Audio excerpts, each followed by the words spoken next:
Training facilities and equipment. Trainers, as they embark on teaching and learning activities, are also involved in the maintenance, upkeep of the workshop and classroom and its surrounding, especially in small training centers. This is premise that a healthy, safe, and worry-free working environment promotes good performance, morale, and well-being of the student and the whole school community. Training facilities includes classroom, workshop, laboratory, library, utilities such as lighting, water, drainage, and sewage. Training facilities also cover built structures such as buildings, single and multipurpose, tracks, walkways, and plants, fixture, infrastructure, superstructure. So it's very important to have facilities, no, para ma-focus ta kay kung naamagod tay atong work floor, mas maka-focus ta on the current training, dili ta ma-occupied with past and current work, and it also creates a comfortable space for employees to learn. TESDA has identified the different components of competency-based training facilities as follows. Number 1, practical work area. This area is where the trainee acquires the skills and knowledge components of the competency prescribed by the standard. Ang practical work area can in fact facilitate learning in the classroom with the use of practical activity. Makahelp siya to structure lesson and improve engagement and knowledge retention. Number 2, Learning Resource Center. This area is proximate to the heart, the practical work area. This area provides the trainee with the knowledge requirements in the various modules responding to the competencies. It is a place where the projects can be planned and self-paced learning is based. This area has an array of learning materials in print of soft copies for a multimedia environment. Learning Resource Center, maka-provide po siya important learning opportunity, makuhaan sa mga kinahanglan pa na mga suportahan ang mga educational training programs of the students, faculty, and staff. Number 3, Institutional Assessment Area. It is located very proximate to the practical work area. This is where recognition of prior learning is done by the trainer. This component also provides the mechanism of assessing the completion of competencies of a trainee. Upon completion of all modules within competency, the trainee is handed a certificate of achievement. This facility is provided with a computer system that houses and manages trainees' individual records. So, ang goal aning institutional assessment area para maka-lead and support sa systematic review sa institutional missions, goals, outcomes gamit ang ongoing research-based planning o evaluation nga ma-result in continuous requirement in institutional quality. Number 4, Contextual Learning Laboratory. This facility ensures that the underpinning knowledge, the science, mathematics, and communication principles as applied to the technology are provided to the trainee. So, contextual learning, maka-encourage siya ang student to have more positive attitude in learning. Science, kung ang student maka-relate sa concept na sila'y ma-learn sa real-life situations. Number 5, Quality Control. Various tests aside from metrology and calibration are conducted in this area, including in-process quality control. Here, finished products generated from training are scrutinized if standards or requirements are met.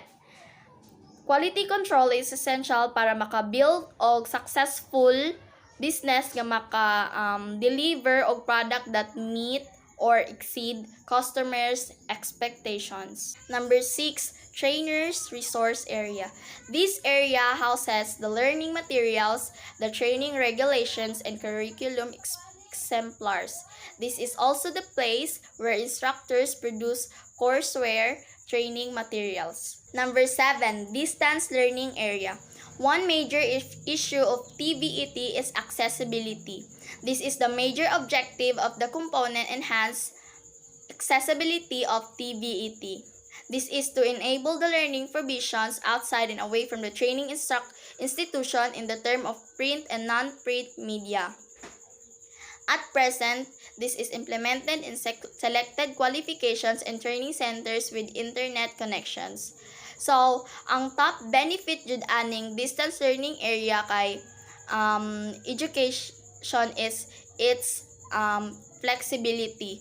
Makapili ang student og when, where, and how they learn by selecting time, place, and medium for their education. Number 8, computer laboratory. This area depicts the major physical change in the delivery, the use of information technology. This laboratory has an array of computer units where trainees are provided to learn and gain appropriate IT competencies that may include Word, Excel, even desktop publishing as may prescribed in the competency standard and curriculum. Computer units are in LAN or LAN environment hooked to an ISP for internet access. Computer laboratory serves as the center of teaching. Computer use the whole classes, just like the pictures, and usually by a specialist computer teacher. Let us now move on to the attributes of training facilities. But what do you mean training facility, ma'am? Excuse me. So a training facility is a place or a building in which training or educational services are being offered. It is a place to focus on growth rather than past work. Kumbaga, it is a place where it helps anyone gain experience faster. So for adult, it must have flexible and technologically advanced environment that are safe, healthy, comfortable, aesthetically pleasing, and accessible. It must be able to accommodate the specific space and equipment needs that allow students to carry out some functions or activities during their training sessions. Training facilities and equipment have different attributes. The size and structure of these areas are of different standards, particularly those of workshops or practical work areas. Among the considerations are the size of equipment and the space required while using them, the type of activities necessary to perform or demonstrate the competencies of the qualification, and the conditions required of the facility such that the makeup of floor or ceiling may be distinct from one qualification to another. It is typical for the floor of a commercial cooking area to be tiled and provided with drain for easy cleaning and drying. It is for safety as well as hygiene and sanitation purposes. Those in the construction courses are commonly with plain cement or unfinished floors. Welding workshops, on the other hand, are normally equipped with ventilation or exhaust facilities to minimize the heat brought about by the operation of motor engine and other machines, as well as to eliminate fumes that are destructive to health and for safety. Other courses need amenities in its work environment such as in-house keeping, healthcare services, and beauty care. Likewise, many courses are dependent on the electrical power such as in computer hardware servicing, mechatronics, and welding, while others require the steady supply of water and provision of adequate drainage such as in plumbing and commercial cooking. Hence, the maintenance of electrical, water, drainage, and ventilation systems is of great importance to ensure continuity of training and affect quality learning environment. Thank you so much, Miss Masiga. And by the way, my name is Alex Bidiva. And now, let's proceed to the training equipment and supply. Training equipment is usually placed in a practical work area or the training resource area where a certain trainee is being assessed by the assessor. So, the sizes and the uses of a certain equipment may vary on the different training qualification that a certain trainee are being enrolled. So those